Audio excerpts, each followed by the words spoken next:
আসসালামু আলাইকুম প্রিয় দর্শক, আমি এই আলোচনার শুরুতেই মিস্টার হৃদয় হাসান নামে এক ভদ্রলোককে ধন্যবাদ দিতে চাই। কে এই হৃদয় হাসান? তিনি কুষ্টিয়া সদর উপজেলার সোনাপুর নোয়াপাড়া এলাকার একজন বাসিন্দা এবং উনি জেলা ছাত্রদলের একজন সদস্য, আহ্বায়ক কমিটির সদস্য। উনি ছাত্রদল করেন, সরকারি দলের সঙ্গে আছেন, এই জন্য ওনাকে ধন্যবাদ দিতে চাই। বিষয়টা কিন্তু তা নয়, সেটা হলো তবে ওই ছাত্রদলের জেলা কমিটির আহ্বায়ককে ধন্যবাদ দিতাম, কিন্তু আমি হৃদয় হাসানকে দিতে চাই। এই কারণে চাই, উনি একটা কাজের কাজ করেছেন। এই কাজটা আমাদের অনেকেরই করা উচিত। আমরাও ছোটোখাটোভাবে করার চেষ্টা করেছি, কিন্তু কাজ হয়নি। উনি একটা কাজ করেছেন। এই কাজটা হলো, উনি ওই এলাকার যিনি সংসদ সদস্য আছেন জামাতে ইসলামের মিস্টার আমির হামজা, খুবই আলোচিত লোক আমির হামজা। ওনাকে চেনে না বাংলাদেশে এমন লোক খুব কমই আছে।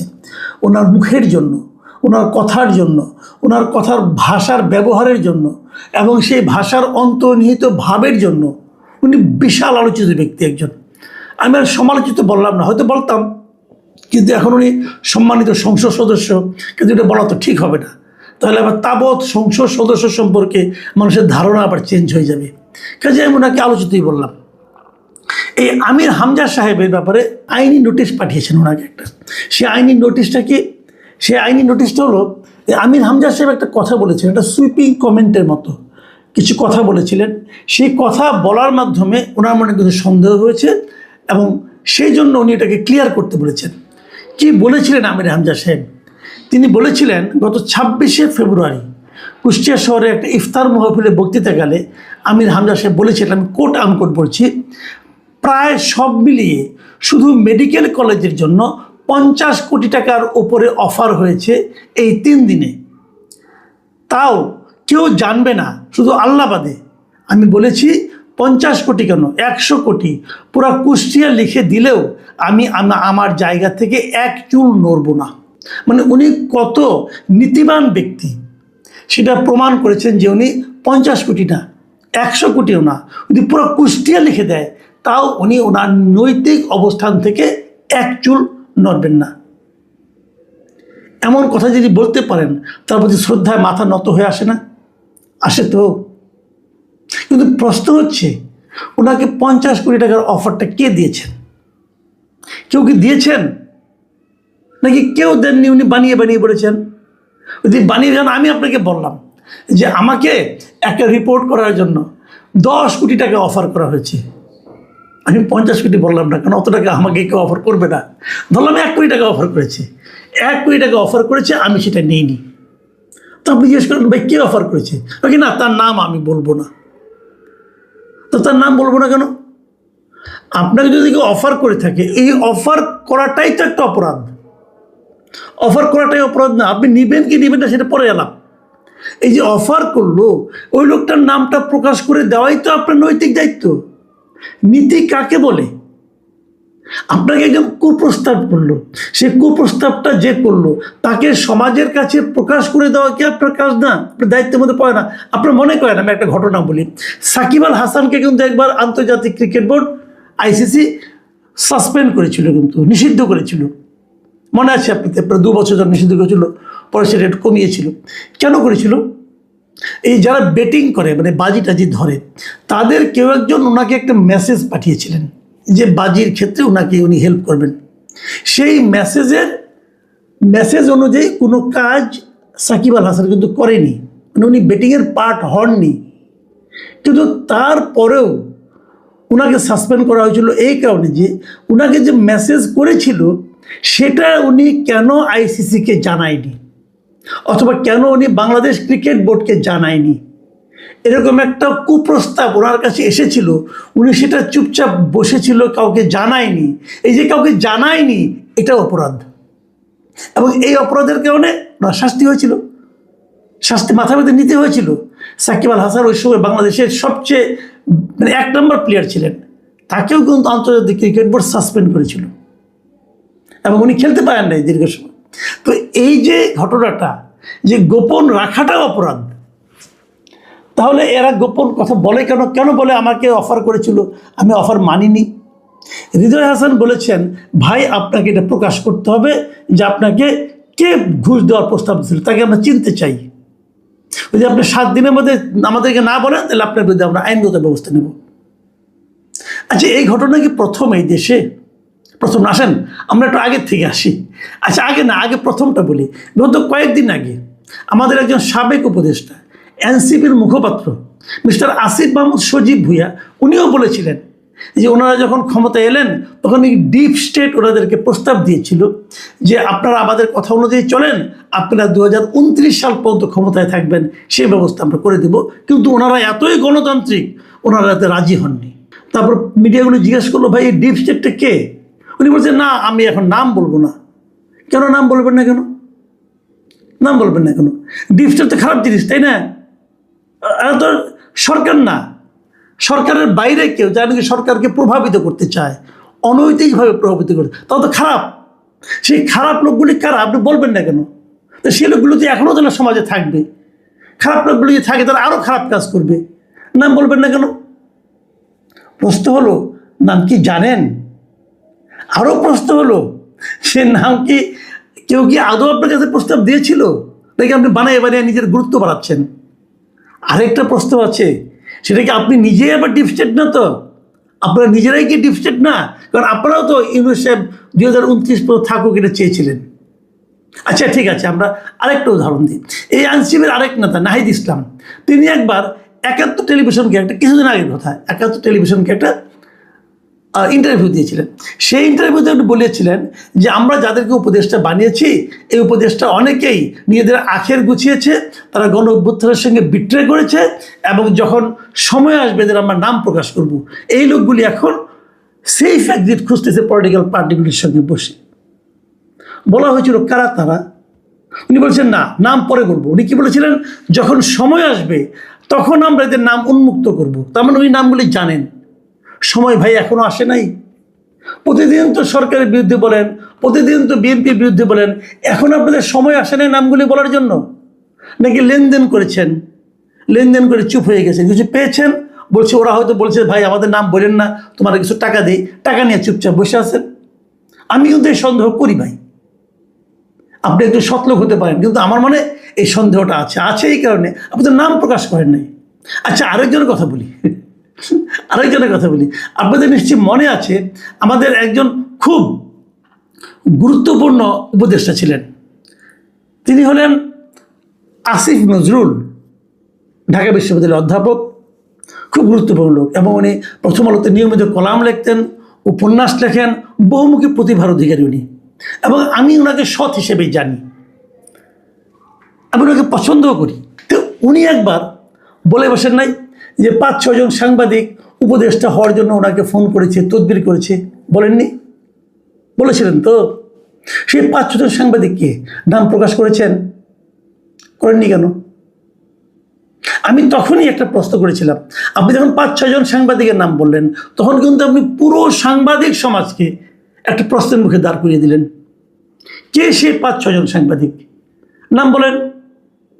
আপনি নাম কেন বললেন না? যদি আপনি নাম বলতে না পারেন, তাহলে আপনি 5-6 জন সাংবাদিক কেন বললেন? তার মানে আপনি কিন্তু পৃথিবীর তাবৎ প্রফেশন থেকে একটা প্রফেশনকে বেছে নিলেন আপনার সন্দেহটাকে ছড়িয়ে দেওয়ার জন্য। এটাকে আপনি ঠিক করেছেন? কাজটা ঠিক করেননি। ওনার সঙ্গে গত নভেম্বর মাসের শেষ দিকে 2025-এর আমার সঙ্গে পার্সোনালি দেখা হয়েছিল। ওই সশস্ত্র বাহিনী দিবসের একটা অনুষ্ঠানে আমি গিয়েছিলাম, ওখানে ওনার সঙ্গে দেখা। আমি ওনাকে কিছু জিজ্ঞাসা করিনি, উনি নিজেই আমাকে বলেছিলেন যে আপনি যেটা করে, আমি যে ওনাকে প্রতিবাদ করেছিলাম যে জিনিসটা নিয়ে, উনি বলেছিলেন, ব্যাখ্যা দেওয়ার জন্য বলেছেন যে ওই 5-6 জন সাংবাদিকের মধ্যে আপনি নেই। তো আমি হাসলাম, হেসে বললাম যে আমি যে নেই এটা তো আমাকে বলার কোনো দরকার নাই, কারণ আমি নিজেই তো জানি আমি নেই।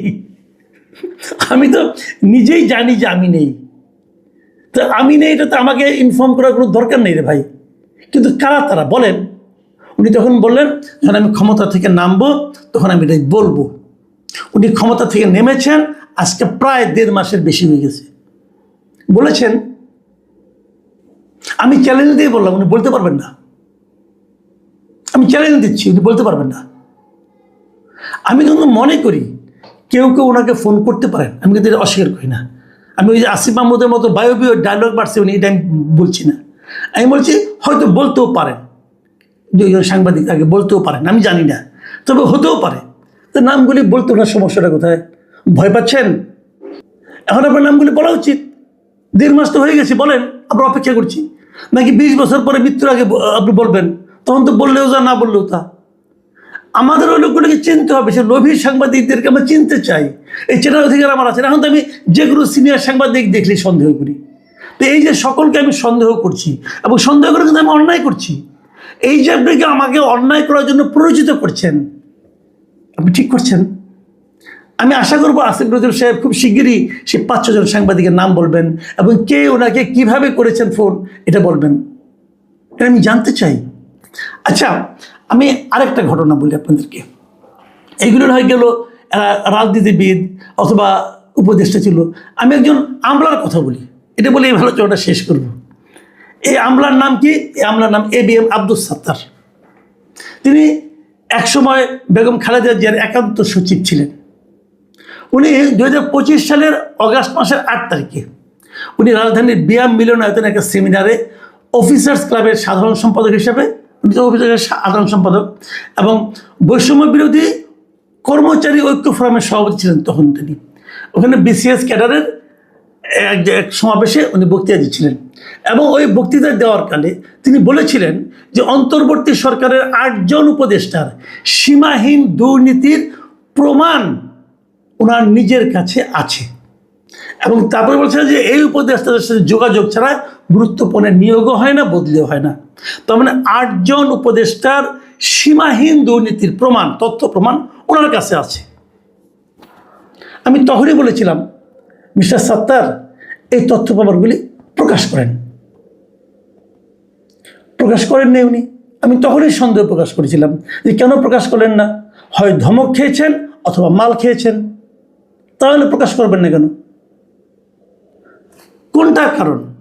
আপনি কেন, আপনি যখন অভিযোগটা করলেন তখন তো আপনি তাবৎ উপদেষ্টাদের ব্যাপারে কিন্তু একটা সন্দেহ ছড়াই দিলেন। কোন 8 জন? কোন 8 জন? আমরা কেউ যাই না। কোন 8 জন? কোন 8 জন বলেন? আচ্ছা ঠিক আছে, তখন ভয় পেয়েছেন, তখন অন্তর্বর্তীকালীন সরকার ছিল। এখন তো অন্তর্বর্তীকালীন সরকার নাই, এবং এখন আপনি খুব পাওয়ারফুল। তখন আপনি সাবেক সচিব ছিলেন, এখন আপনাকে এনে চুক্তিভিত্তিক নিয়োগ দেওয়া হয়েছে, এবং আপনি এখন প্রধানমন্ত্রীর মুখ্য সচিব। মানে এখন বিরাট পোস্ট, কিন্তু মানে তাবৎ সচিবদের মধ্যে খুব পাওয়ারফুল সচিব উনি, প্রধানমন্ত্রীর মুখ্য সচিব উনি। রেগুলার পোস্ট একটা, তাই না? আপনি প্রধানমন্ত্রীর মুখ্য সচিব হয়েছেন, এখন আপনি 8 জনের নাম বলেন না কেন? এখন আপনার 8 জনের ব্যাপারে যে তথ্য প্রমাণ আপনার কাছে ছিল সেটা প্রকাশ করেন না কেন? অথবা ব্যবস্থা নেন না কেন? নাকি তখন মাল বেশি খেয়েছিলেন এই জন্য এখন ওগুলি ভুলে গেছেন? আপনি ভুলে গেছেন, আমি তো ভুলি নাই ভাই, এই জাতি তো ভুলে নাই। আমাদের কাছে আপনি একজন সন্দেহজনক ব্যক্তি। আমি যেন তারেক রহমানকে বলছি, আপনি এমন একজন লোককে আপনার মুখ্য সচিব বানিয়েছেন যিনি আমার কাছে সন্দেহজনক ব্যক্তি। উনি আমার কাছে প্রমাণ আছে এটা বলে একটা সিচুয়েশন ক্রিয়েট করে নিজের গুরুত্ব বাড়িয়ে কি করেছেন আমি বলতে পারবো না, কিন্তু উনি এখন আপনার মুখ্য সচিব হয়েছেন। আপনাকে উনি সব কিছুতে পরামর্শ দেন, আপনার কাজকর্ম করে দেন। এত পাওয়ারফুল একজন ব্যক্তি আপনি তাকে বানিয়েছেন, তার অতীত তো এইটা, তার অতীত তো এইটা। সে মানুষকে ওই যে কইয়া দেবো, কিন্তু এই একটা কথা আছে না, কইয়া দেবো, আমি সব জানি, কইয়া দেবো, এই কইয়া দেবো বলে বলে বলে বলে সে বিভিন্ন জনের কাছে সুযোগ সুবিধা নেয়। আপনি তো ওই লাইনের লোক রে ভাই, বলেন, নাম বলেন। আমরা একটা আধুনিক সমাজে বসবাস করতে চাই। আমরা এই হুমকি, আতঙ্ক, বলে দেবো কিন্তু, সব জানি কিন্তু, আমাকে এটা দেও, নাহলে কিন্তু তোমার খবর আছে, এই যে বলার প্র্যাকটিস, এই সময় থেকে আমরা বেরিয়ে আসতে চাই। এবং সরকারের গুরুত্বপূর্ণ ব্যক্তি যদি এই সমস্ত কাজে লিপ্ত থাকেন, তাহলে সেই সরকারের কর্মদক্ষতা নিয়েও কিন্তু আমাদের মনে একটা সন্দেহ জাগতে পারে। আমি তারেক রহমান সাহেবকে অনুরোধ করব, সাত্তার সাহেবকে ডেকে জিজ্ঞাসা করেন ওই 8 জনকে, তথ্য প্রমাণগুলো আপনার কাছ থেকে নেন, নিয়ে ওই 8 জনের বিরুদ্ধে অ্যাকশন নেন। কারণ ওই 8 জন লোক জনগণের সঙ্গে প্রতারণা করেছে, জনগণের কাছ থেকে দায়িত্ব নিয়ে তারা অন্যায় করেছে, চুরি করেছে, দুর্নীতি করেছে। তাদেরকে ধরা উচিত, তাদের চেহারা উন্মোচিত করা উচিত। আর যদি সাত্তার সাহেব এগুলো দিতে না পারেন, তাহলে সাত্তার সাহেবের বিরুদ্ধে অ্যাকশন নেন। এবং আপনার সাত্তার সাহেব, আমি এই যাদের যাদের নাম বললাম, আসিফ নজরুল, আসিফ মাহমুদ, সজীব ভুইয়া, নাহিদ ইসলাম এবং মিস্টার আমির হামজা, এদের প্রত্যেকের কাছে আমার দাবি, আপনারা যা জানেন কিন্তু বলতে চান না, কইয়া দিমু কইতেছেন, ভালো বলতেছেন আমি কিন্তু কইয়া দিমু ভাই, কইয়া দেন। কইয়া না দিলে আপনারা এক একজন অপরাধী, আপনি এক একজন ব্ল্যাকমেলার হিসেবে আমাদের কাছে চিহ্নিত হবেন, সবার বিরুদ্ধে আইনগত ব্যবস্থা নেওয়া উচিত বলে মনে করি। প্রিয় দর্শক, এখন এ পর্যন্তই। আল্লাহ হাফেজ।